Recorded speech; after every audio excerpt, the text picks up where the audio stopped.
Aabutan na ng Noche Buena sa daan ng ilan nating kababayan ngayon pa lamang nakabiyahe para magpasko sa probinsya. Mula sa PITX, may live report si Nico Wahe. Nico? Ato, marami tayong mga kababayan na ngayon pa lang uuwi na kanilang mga probinsya para magdiwang ng Pasko. Ang iba kasi sa kanila, tinapos pa mga trabaho kahapon. Marami ang abala na ngayon sa paglalatag ng handa sa Noche Buena.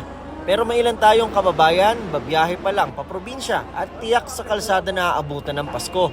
Si Emerson na paalbay, kinailangan pa munang tapusin ang trabaho bilang surveyor sa Tagaytay kahapon. Dapat 23, kahapon pa sana. Kaso hindi ka pinayagan ng bus namin kasi kailangan na magbubuhos nga kami kinabukasan. Ay natapos madaling araw na. Kaya ngayon talagang uwi ko. Pero okay lang daw yan dahil makakauwi pa rin naman at makakasama ang mahal sa buhay hanggang January 5. Mga anak, dito na ako sa terminal, pauwi na rin ako Bicol. Kaya bukas, nandiyan ako bukas. Trabaho rin ang dahilan kaya ngayon palang uuwi na Masbate ang technician na si Christian. Wala eh. Busy po talaga sa trabaho eh. Tsaka hindi pwedeng iwanan yung area na hindi tapos. Kailangan bago umuwi ng Pasko tsaka New Year, accomplish lahat. 12 oras ang biyahe ng bus papuntang Pio Duran sa Albay at 3 oras sa barko patawid ng Masbate. Midnight snack na lang sa daan. Kung ang iba, Pasko ang hinahabol, si JC, burol ng amang tutunguhin sa Magsaysay Occidental, Mindoro. Nag-emergency leave siya sa trabaho sa Saudi Arabia para maihatid sa huling hantungan ng tatay.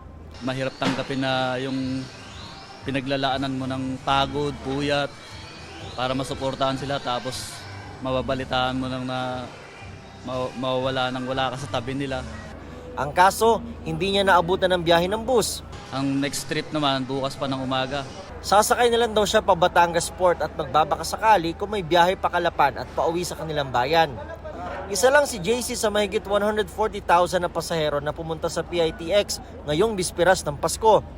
As of 5 p.m. ang bilang na yan, mas mababa sa mahigit 232,000 na pasahero kahapon.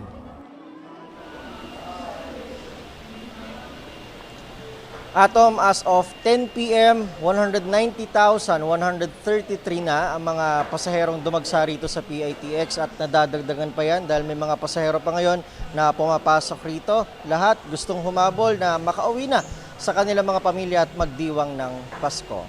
Merry Christmas, Atom! Isang dayuhang angkas ng motorsiklo ang napugutan sa Misamis Oriental matapos tamaan ng kable ng kuryente. Sa NLEX, mahigit 30 ang nasugatan kabilang ang ilang bata at senior citizen ngayong bispiras ng Pasko. May report si John Consulta.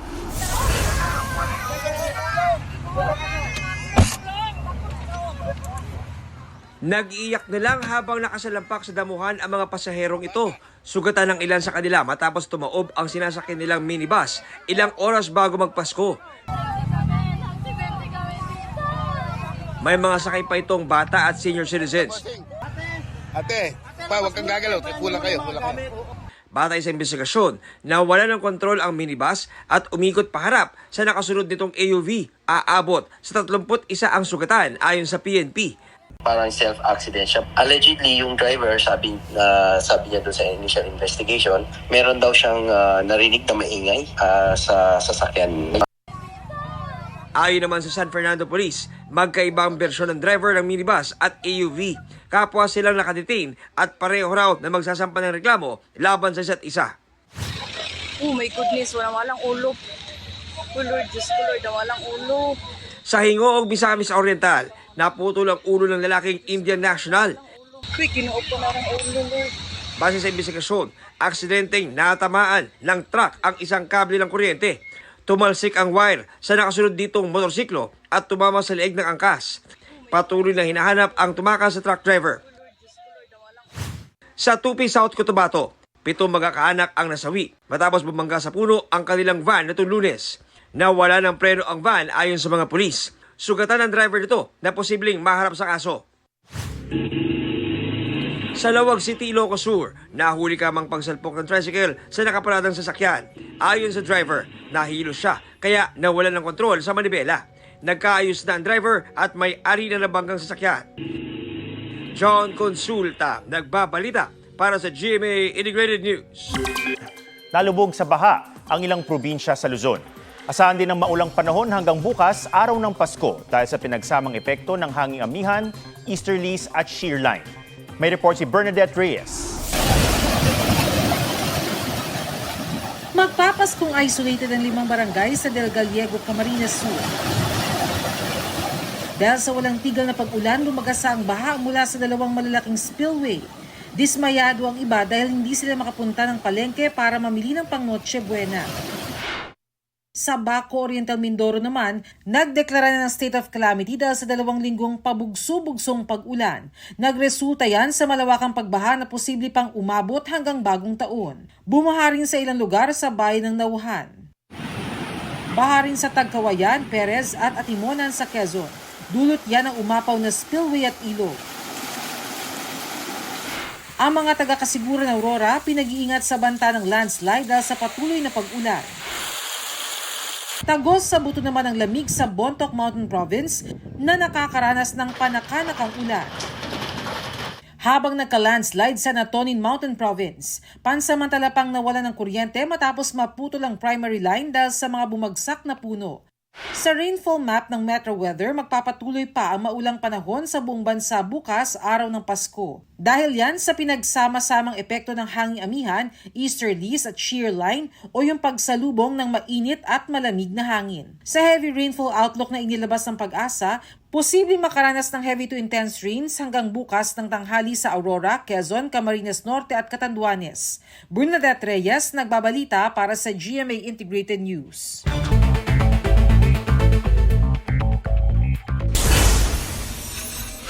Paalala ng DOH sa Noche Buena, hinay-hinay lang sa pagkain na maaalat, matatamis at matataba para iwas stroke at heart attack. Damihan din ang pagkain ng gulay at prutas. Bawasan ang pag-inom at sikaping makatulog ng husto. Muling nagbuga ng abo ang Mount Canlaon. Umabot sa 1,200 meters ang taas ng makapal at maitim na usok. Mas mataas pa sa tallest building in the world na Burj Khalifa. Inaasahan ng ashfall sa ilang bahagi ng Negros Occidental. Sa evacuation center naman magpapasko ang maraming residenteng lumikas ng pumutok ang Canlaon noong December 9.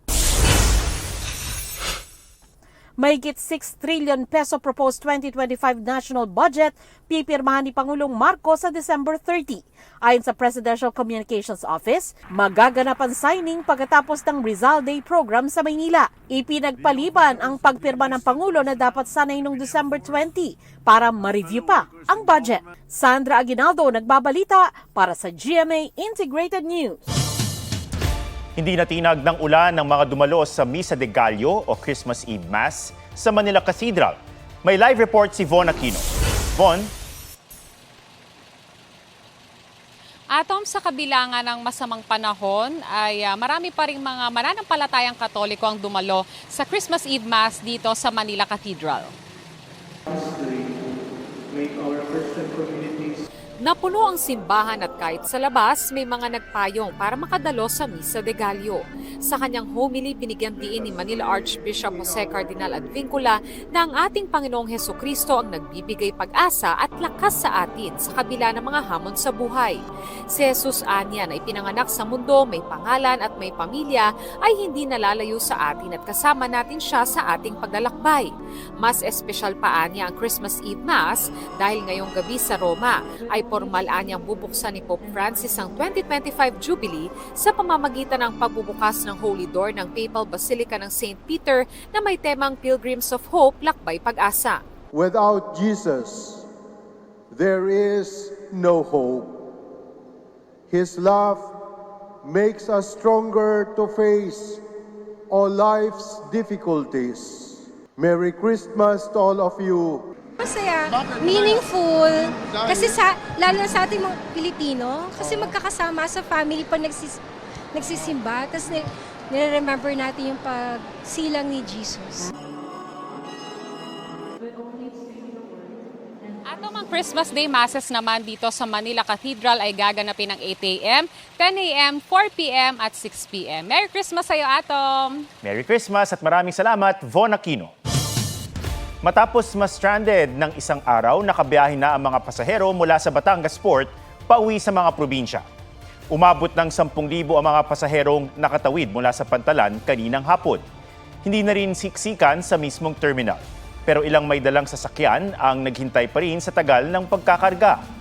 Ayon sa pamunuan ng Batangas Port, nagkulang ang barko dahil sa hindi inaasahang dami ng mga sasakyan.